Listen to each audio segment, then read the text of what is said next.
Hi, and welcome to the Road to Sustainability show. In this episode, I'm sharing with Nell Watson about the rapid changes we are currently going through, the investments to build a more resilient and sustainable future, and our capacity as humans to address the challenges in these tough times. Nell is an engineer who lectures in machine intelligence research. She has contributed to the IEEE SA ethics initiatives, including serving as vice chair of the P71 standard on transparency and contributing to many ECPAIS certification working groups. Nell holds fellowships with the British Computing Society, Royal Statistical Society, the Atlantic Council, as well as holding senior membership within the IEEE. Hi, Nell. Hi, Yael. It's a pleasure to join you today. It's a pleasure to have you. How are you? I'm well, thank you. Amazing. I hope you are too. Thank you for joining us. Nell, would you like to tell us a bit about yourself? Certainly. I grew up in Northern Ireland. I have a background in computer science and machine vision. It's about teaching computers how to understand the world and things that they see through cameras and other images. In the last 5 or 6 years, I've segued more into the world of ethics, about helping to find ways we can use technology, which is safer, more inclusive, and can stand up to some of the consolidation of power we've seen in society. And I've been working with organizations such as the IEEE Standards Association to make standards and certifications for how we use technology such as AI.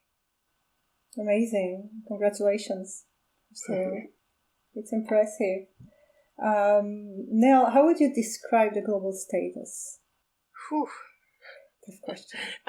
It's a big question because it's a big situation. We have a lot going on in the world right now. There are a lot of pressures.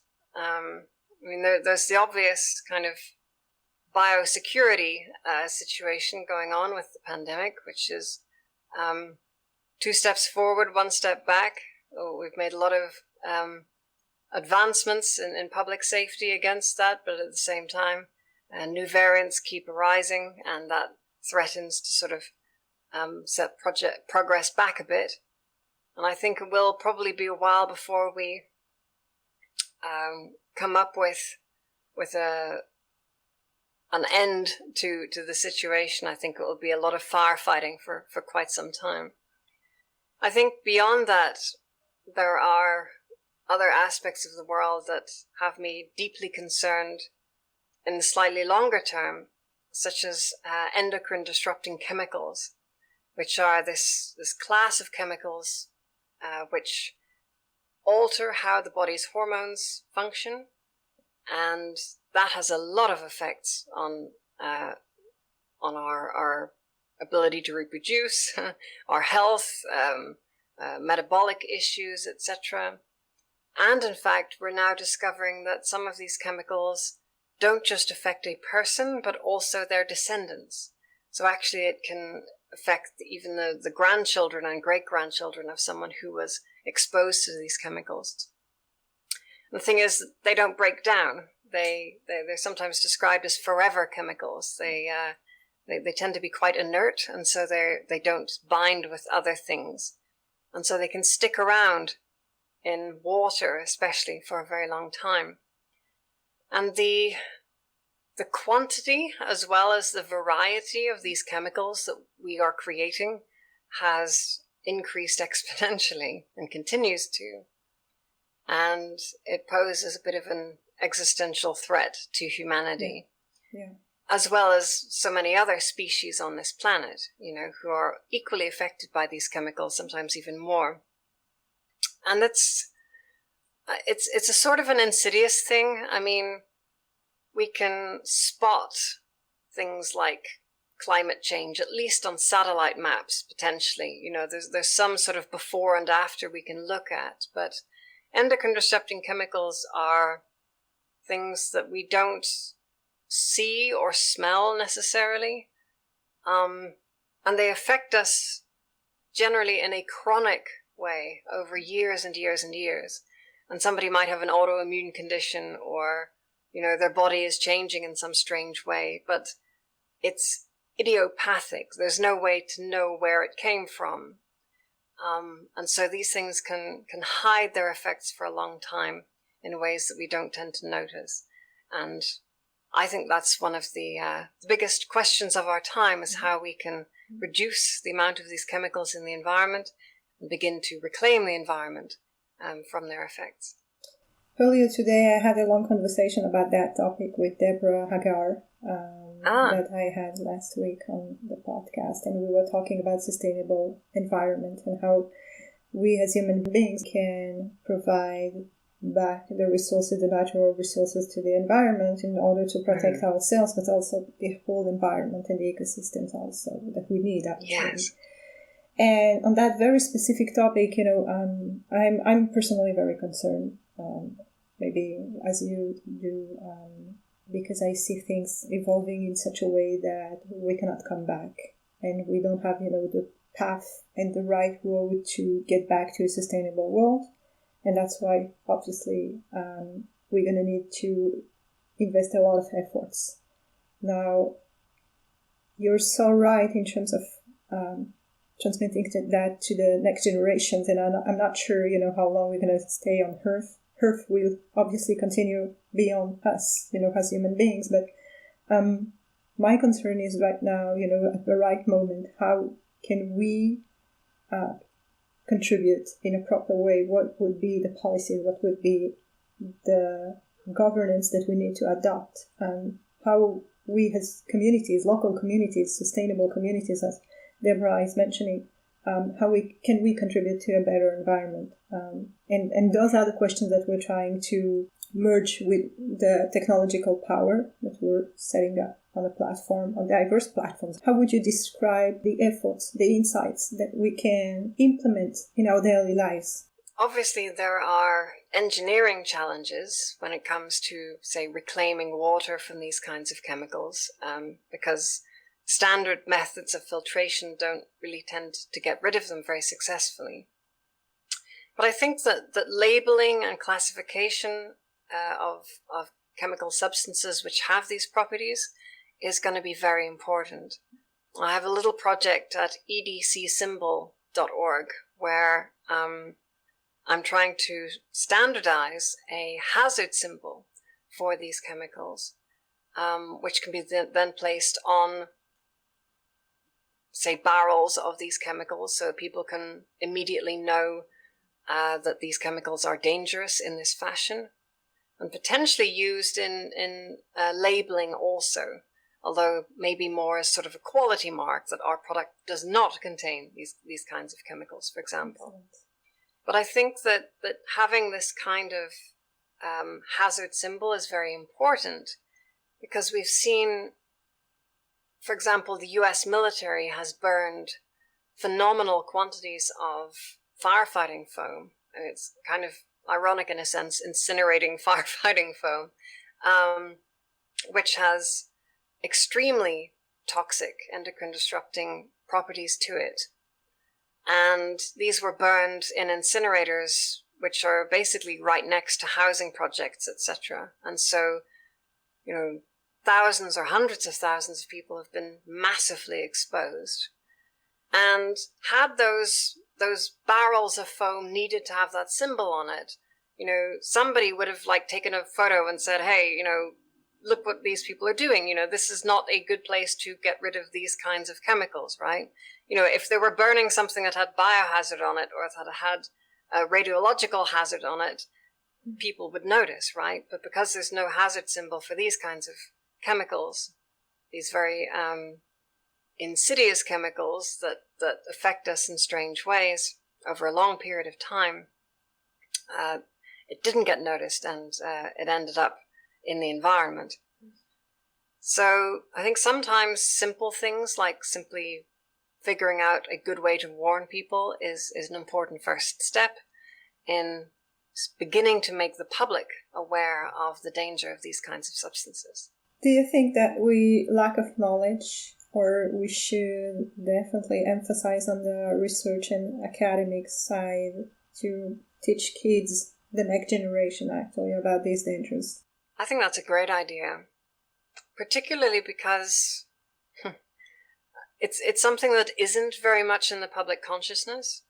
You know, the people have some inkling that, yeah, I heard something about sperm counts have gone down a lot. And then, you know, there might be a headline that says they've sperm counts have decreased by 50% over 50 years or something. And then people are like, oh, wow, that's strange. Huh. But it's not really top of mind. But if we can teach these dangers to younger people, and perhaps the younger people can help to explain to the older generations, particularly because, like radiation, it's something you can't necessarily smell or hear or see, etc. And yet these things can build up in the environment in so many ways. You know, just simply things like fire retardant within couches over a number of years can really pollute an environment. When we're discovering that putting air filtration systems into schools massively boosts kids' abilities, and people are like, oh wow, this is surprising. You know, at the same time, we have research that shows that children who are exposed in utero to endocrine disrupting chemicals have like less IQ whenever they grow up. You know, it's literally making people less smart, which is our fundamental resource as a species, is our intelligence, of course. So yeah, the more that we can get younger people to understand, then I think the easier it will be for these ideas and this understanding to go all the way through public consciousness. I would like to emphasize on that point. I'm writing a lot, about energy efficiency for the past few weeks, and I'm learning a lot about, maybe I see things, coming up and including the dangers, as you mentioned. What would be your advice? What is lacking today in terms of education? I think one of the things that made me understand the world in a new way was really thinking about this idea of shifted costs. The idea of somebody privately benefiting from something, but then actually sort of making the cost of that thing that they've benefited from borne upon the public, right? So things like pollution, where, a factory or a nightclub even may produce pollution of various forms, and some people, enjoy the product of that service, but the society around that has to pay those costs, right? Either in lost sleep or polluted air, etc. And I think that, generally speaking, it's very difficult to govern these kinds of shifted costs.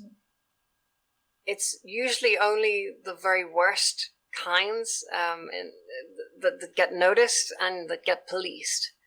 And often not very well, because it's maybe possible to bribe somebody or to use, a team of lawyers to get away with this kind of thing. And so I think that for the next evolution of our economy, we're going to have to find new ways of tracking these kinds of shifted costs and to begin to internalize them again into the price of products, right? So we can put that information back in and understand where in the supply chain costs have been created, and then have that priced in, so that in the end, somebody ends up paying for it. And the people who have been obliged to pay a cost will get some sort of benefit to offset it. I think we have an opportunity to do that. It seems to me it's like the internet in 1990. And the internet in 1990 was very different, because although it had all of the basic elements of the infrastructure of how to connect things, we still didn't yet have the interface that we use to sort of surf between different silos of information.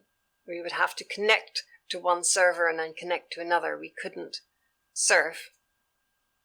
And I think that's kind of what's missing. There is a tremendous amount of information out there on, for example, air quality or, where in a supply chain different environmental costs might be created. We're starting to get information on what kinds of social costs might be borne from some technology or product, etc.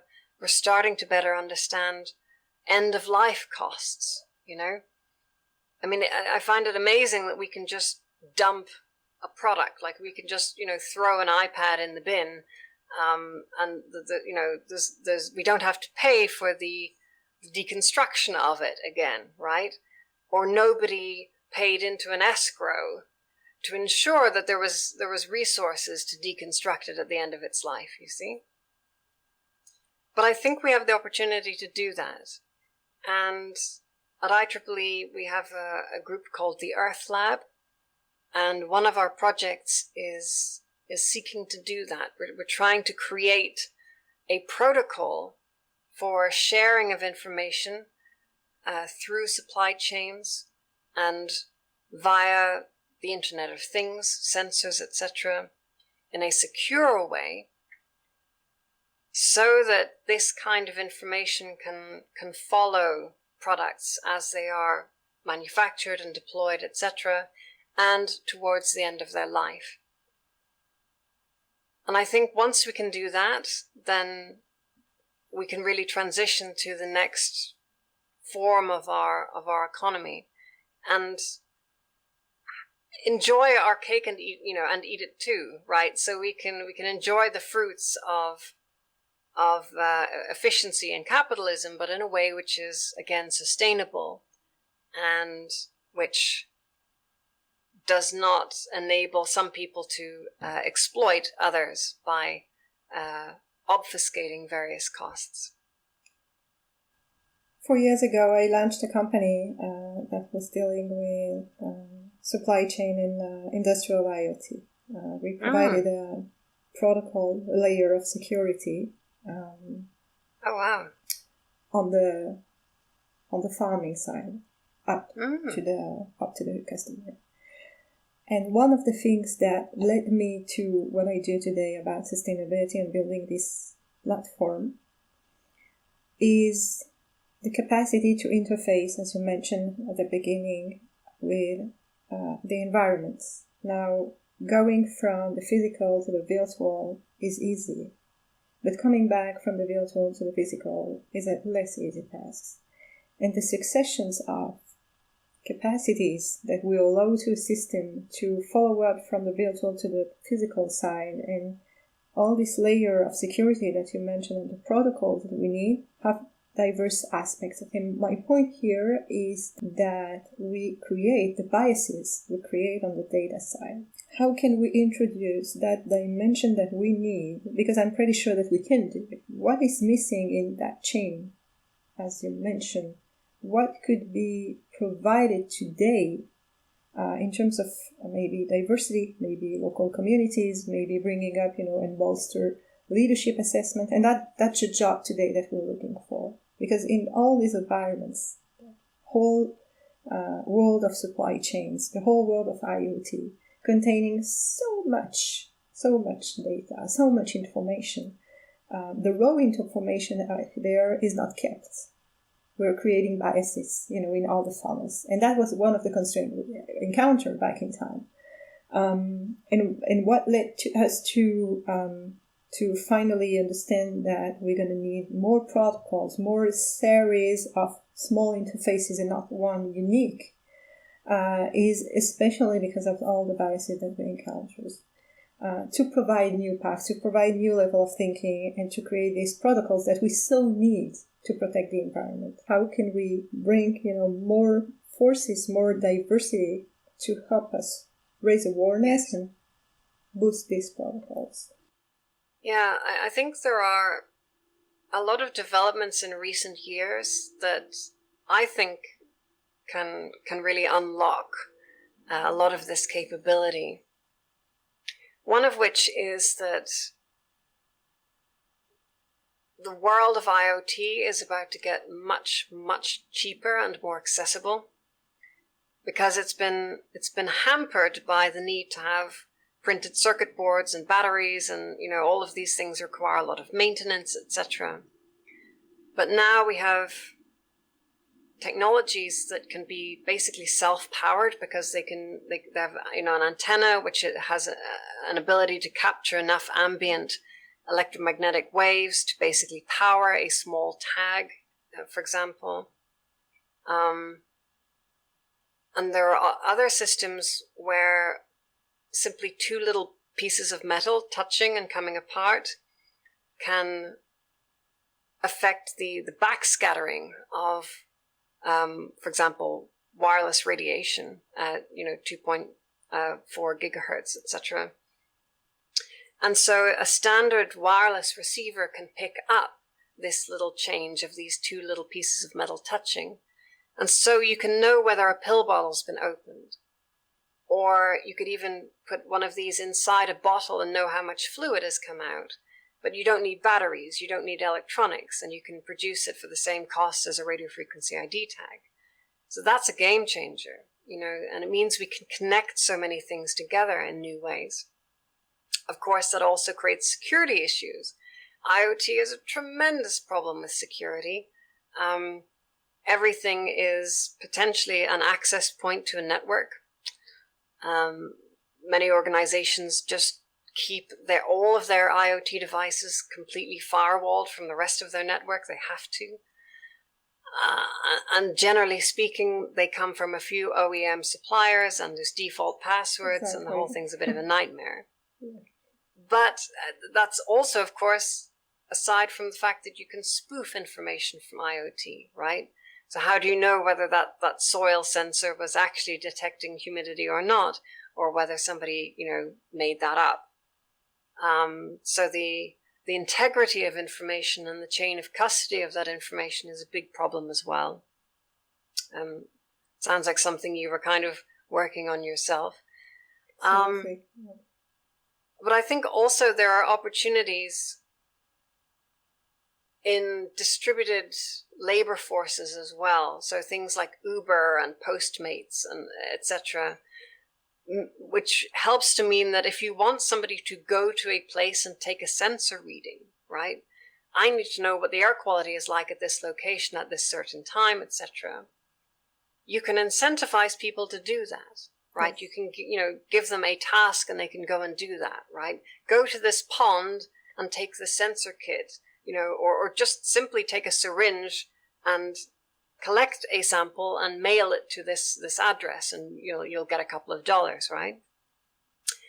And that means that we can decentralize a lot of these tasks and create citizen scientists who can go around and do all kinds of monitoring, even at a distance. Even you can detect things like methane gas, which is coming out of some factory or power plant, etc., from a distance. You don't even need to go onto their territory to do that, for example. And I also think that new technologies based around forensics also offer new possibilities. So there are tagging chemicals which they can spray at people who break in or are accused of breaking into a site, right? So it's a little spray, and it goes psst, and it sprays you with chemicals. But those chemicals have a unique signature. They're non-toxic, but they have a unique signature, which means that you can basically detect that a person was in a certain place at a certain time. And it's a little bit like DNA. In that sense, it's a unique blend of different elements, and kind of like an IP address. There are so many different subdomains of chemical fragrance that you can create, trillions and trillions of different combinations. And so perhaps we can use technologies like that to physically tag objects. And that means that when it comes to the end of life, you can basically smell that object, right? Smell it chemically using an electronic sensor and figure out where it came from, right? Even if the label has come off, or even if it's changed hands 10 times, you can figure out who produced that, who was the last known owner, and then figure out where the costs of recycling or disposing that product should fall. And I think that, technology now is coming together in all of these ways that we have all of the necessary elements, more or less. I think it's a matter of putting them together in one long golden chain that links all of this stuff together. And somehow managing them all. Yes, yeah. Ideally in a decentralized manner that doesn't have a single point of failure and which is as immune as possible to corruption or to corruptibility, which may involve some kind of distributed hash table type technology or other cryptographic technologies, most likely. Perhaps things like homomorphic encryption, etc., or zero-knowledge proofs. Technologies that can help to ensure privacy. Yes, through things like plausible deniability. You mentioned earlier new economic models. We're trying to get there. We're trying to create more blended economical model and be more specific on bringing up those solutions and delivering them to more local communities. What's the next step? What do we need, to make it to the next step from your very perspective? Great question. I certainly do find it inspirational what humans can create in a very short period of time when there's a sufficient fire under people's butts, to actually go and solve difficult problems, and we find that we can coordinate in ways that we hadn't before. And it's great because it shows how much possibility there is if we can just find new ways of coordinating in ways that make society run more smoothly and which encourages greater trust between people as well. And trust and coordination go hand in hand because the more trust you have, the fewer coordination costs there are. I think also it's important as well that we don't simultaneously race into technology simply because we can. G.K. Chesterton of Chesterton's Fence fame was once asked, Chesterton, what do you think is wrong with the world? Like, what is the fundamental problem with the world? And Chesterton said that the fundamental problem with the world is that we try to fit human beings into technology.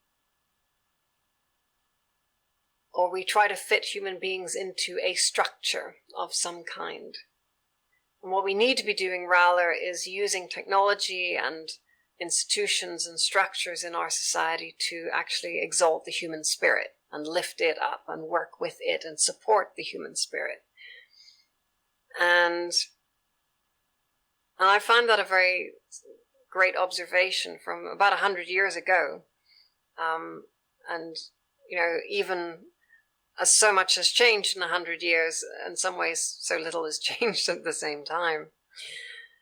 And I think that where technology is applied in a way that generally lifts the human spirit, in a way which isn't coercive or doesn't manipulate people, generally speaking, that will tend to have good outcomes. But where technology is manipulative or coercive, or where it is a false sublimation, like a crutch, like a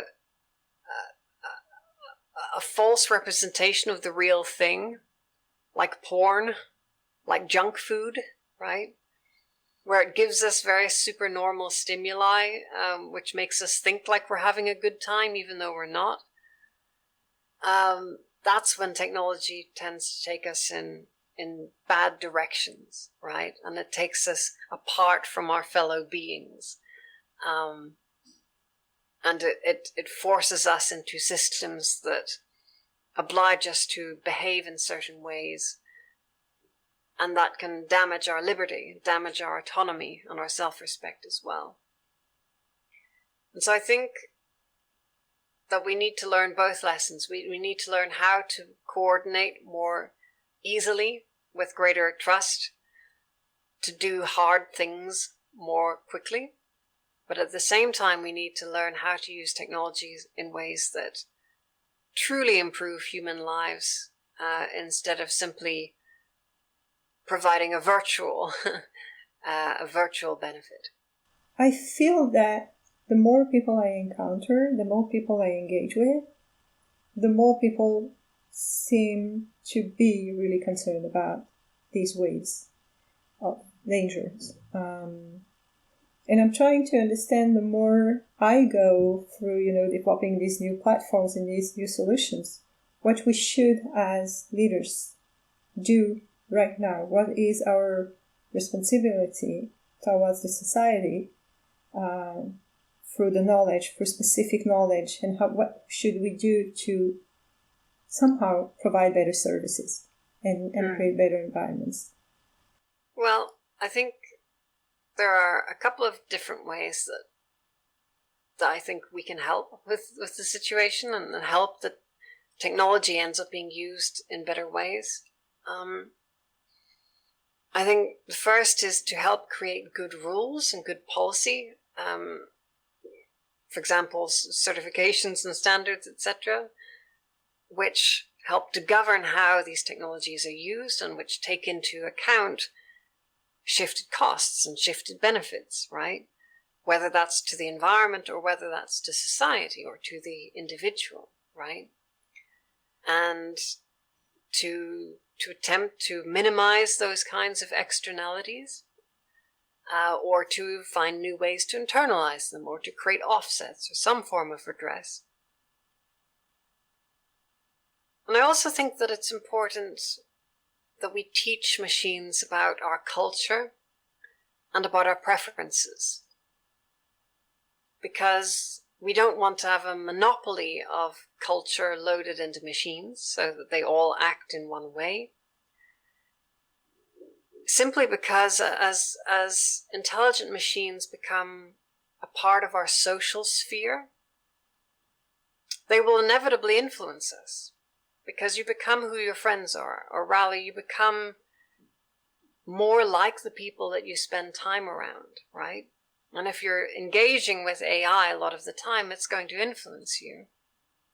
And if there's a monopoly of values loaded into AI, then you're going to pick up on those values subconsciously, whether you want to or not. Also, we live in a time where there is tremendous censorship.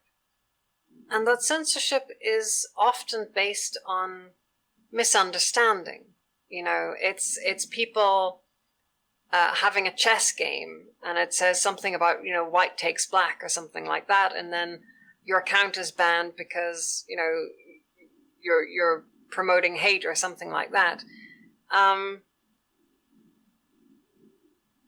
And so there are so many opportunities for machines to get it wrong because they don't understand the context or the nuance of a situation. Or maybe, if people within a certain ethnic group use a pejorative amongst themselves, well, that's okay.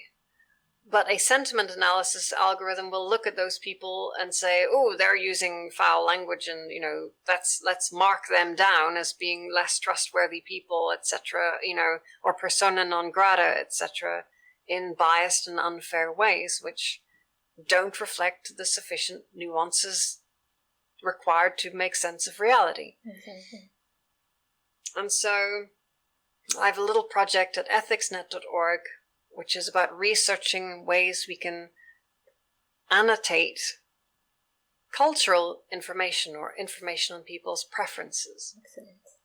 So, for example, a video of somebody throwing trash on the street, etc., you might say, I would prefer that somebody doesn't act in this way, and the idea is that we can map different cultures around the world. And of course, there are many different dimensions of cultures. There's our place of origin, but there's also our religious or political beliefs and other forms of identities as well. And if we have a sufficient set of information, we can begin to map the similarities between those things, the ways in which we all share. We all like to eat and drink. We all like to have fun. We all prefer to be healthy rather than sick. Generally speaking, we like a bit of peace and quiet now and then, but we also like to have a party when it's appropriate. And by collecting this information, we can help machines to meet us where we happen to be, right?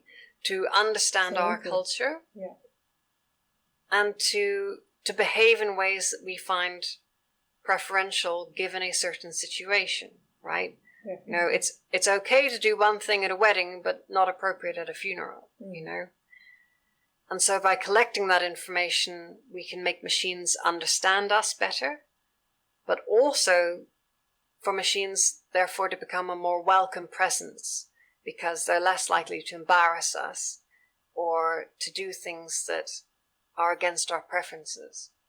And learning the preferences of others is a very important part of being a pro-social being, right?